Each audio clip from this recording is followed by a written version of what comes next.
Daily Fiscal Pulse for the 30th of July, 2026. Just a heads up, we're looking back at what happened through Thursday's close, not real-time data.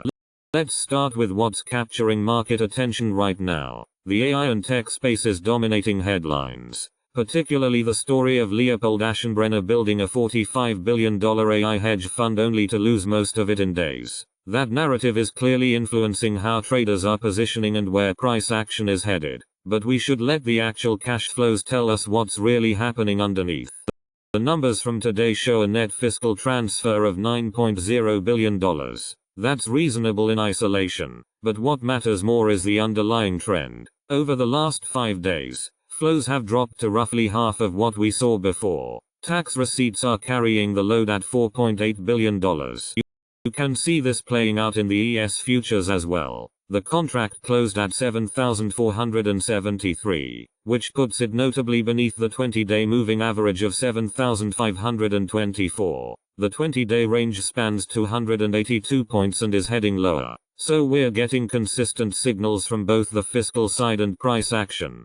The larger context is where things get interesting. Government spending averaged about $1.1 billion per day over the past 5 days. Step back to the 20-day average and you're looking at closer to $5.0 billion per day. That's a meaningful deceleration. Essentially, less money is flowing into the system, which means less of it reaching households and eventually finding its way to markets. That's tightening financial conditions. Looking at year over year, spending sits roughly flat at $1,325.4 billion. There's no major change in fiscal support to account for.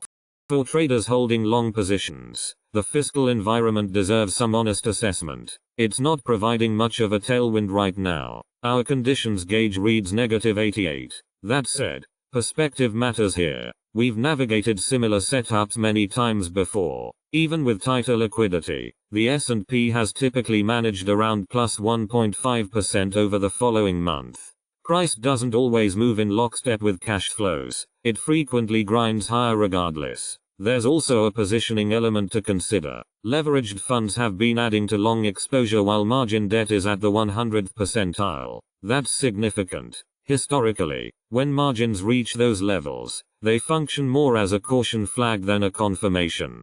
Here's the practical implication. With fiscal flows running below year-ago levels, there's less cushioning in the market structure. On positive news days, stocks can still work higher, but when risk events emerge, say a spike in AI or tech turbulence, downside pressure can accelerate faster because there's simply not enough liquidity underneath to absorb the selling. A couple of dates on the calendar worth monitoring. The 31st of July marks the month-end settlement window, which tends to shift near-term flows. The 15th of August is when the next major Treasury coupon interest payment is due. Fiscal headwinds are definitely visible in the data. The rate at which they are tightening might be stabilizing though. What happens next probably hinges on how these scheduled payment windows materialize. That's where the edge sits for now.